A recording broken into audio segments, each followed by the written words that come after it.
Assalamualaikum warahmatullahi wabarakatuh. Di sini saya Indah Kumala Putri. Nah, di video ini saya akan menjelaskan praktikum akuntansi yang berisi tentang 7 tahap proses transaksi, yaitu ada yang pertama dokumen transaksi, terus yang kedua jurnal umum dan rekapitulasi, terus buku besar, jurnal penyesuaian, raja saldo, laba rugi, dan yang terakhir perubahan modal.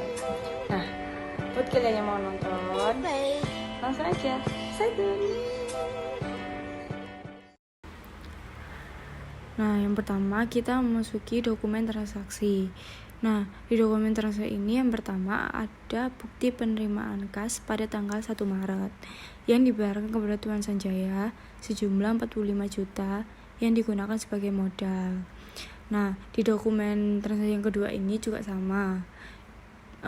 Bukti penerimaan kas pada tanggal 4 Maret yang dibayarkan kepada BUMN sejumlah 25 juta yang digunakan sebagai pembayaran hutang dan penambahan jasa. Nah, dokumen yang ketiga di sini ada sama seperti dokumen 1 dan 2, bukti penerimaan kas pada tanggal 6 Maret yang dibayarkan kepada Deal Sanjaya sejumlah 7 juta yang digunakan untuk membayar pembelian perlengkapan kantor. Nah, dokumen transaksi yang keempat juga sama, bukti penerimaan kas pada tanggal 9 Maret dibayar kepada Tuan Sanjaya sebesar 5 juta untuk pengambilan pengeluaran pribadi.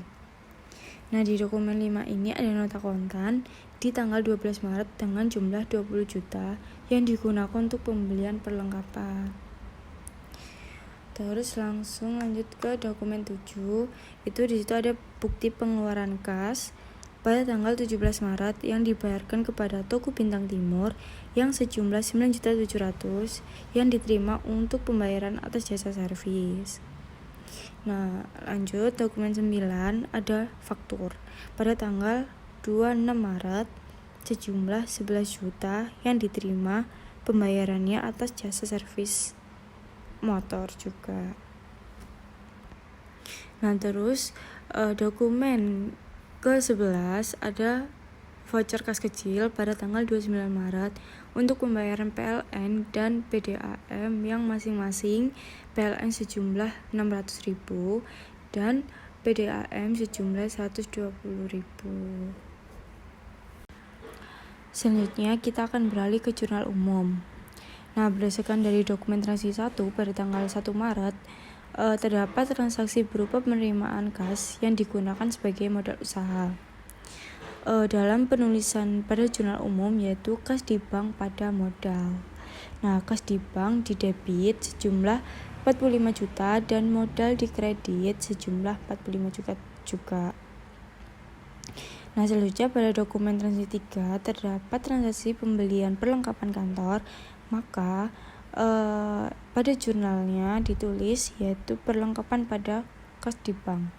Nah, perlengkapan didebit sejumlah 7 juta dan pada kas di bank juga sejumlah 7 juta. Nah, selanjutnya pada dokumen transaksi 5 terdapat transaksi pembelian perlengkapan dengan transaksi yang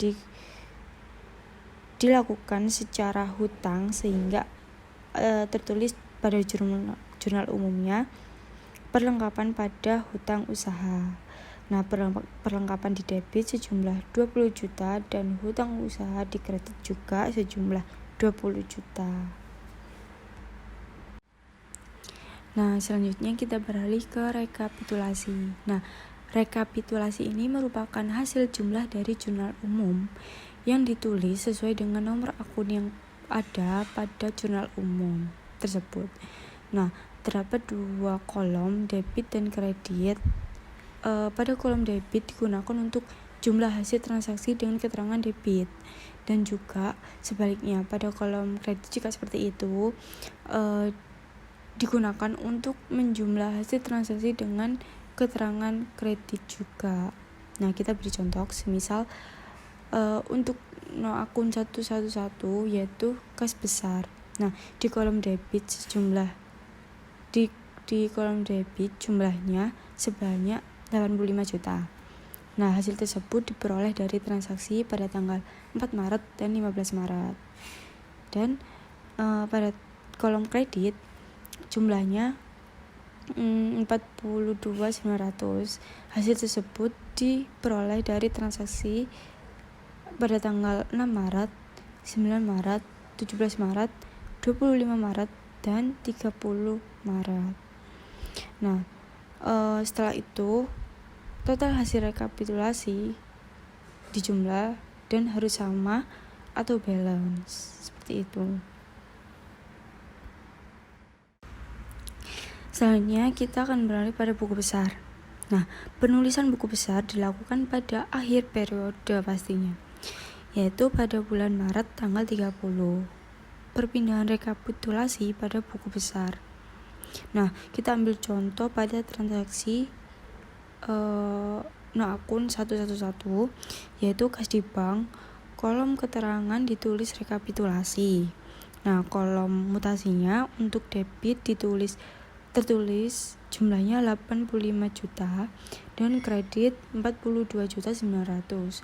Lalu pada kolom saldo hasil akhir dari pengurangan mutasi debit dan kredit, sehingga saldo yang tersisa yaitu 42.100,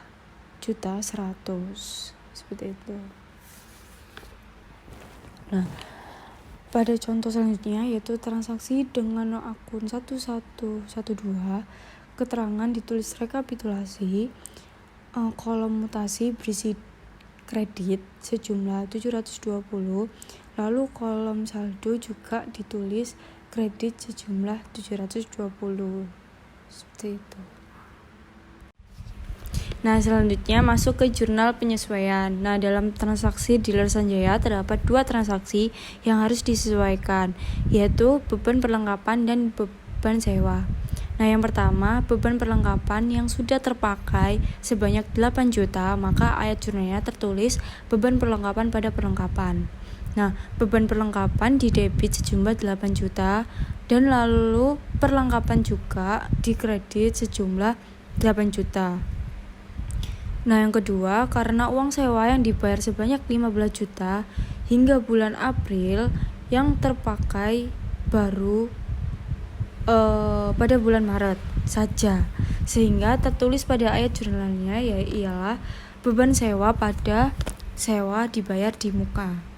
Nah, beban sewa didebit sejumlah 7.500.000 dan sewa dibayar di muka dikredit juga 7.500.000. Nah, selanjutnya neraca saldo. Nah, pada neraca saldo ini, sisa saldo pada buku besar dipindahkan ke dalam neraca saldo. Contohnya, pada sisa saldo kas di bank, yaitu sejumlah 42.100.000, ditulis pada debit sesuai pada buku besar. Lalu pada kas kecil ditulis sejumlah 720, ditulis pada kredit, dan seterusnya sesuai seperti di buku besar. Dan selanjutnya laba rugi. Nah, pada kolom laba rugi ini untuk mengetahui keuntungan dan kerugian usaha dealer Sanjaya tersebut melalui pendapatan dikurangi beban usaha. Nah, pada dealer Sanjaya pendapatan berasal dari jasa servis, sehingga total 26 juta ini ditulis di kolom kredit. Nah, terus untuk beban terdapat beban gaji, listrik dan air, dan beban lain-lain. Nah, ketiga nominal jumlah beban ditulis pada kolom debit. Kemudian hasil dari total jumlah tersebut ditulis pada kolom kredit. Nah, terus untuk mengetahui laba rugi, total dari pendapatan jasa dikurangi dengan total beban usaha, sehingga memperoleh hasil laba yaitu 11.080.000. Nah, dan yang terakhir kita memasuki laporan perubahan modal. Nah, laporan perubahan modal ini digunakan untuk mengetahui sisa modal dari periode pembukuan. Dalam tabel laporan perubahan modal ini terdapat modal awal, laba bersih, dan prive. Modal awal ditulis kredit sejumlah 45 juta dan laba bersih ditulis di debit sejumlah 11.080.000 dari laporan laba rugi. Nah, prefer ditulis debit sejumlah 5 juta. Nah, sehingga modal bertambah menjadi 6.080.000. Kemudian modal akhir menjadi 51.080.000. Nah, itu dia tadi penjelasan 7 proses tahap transaksi dari saya. Semoga bisa dapat dipahami buat kalian yang nonton video ini. Terima kasih. Wassalamualaikum warahmatullahi wabarakatuh.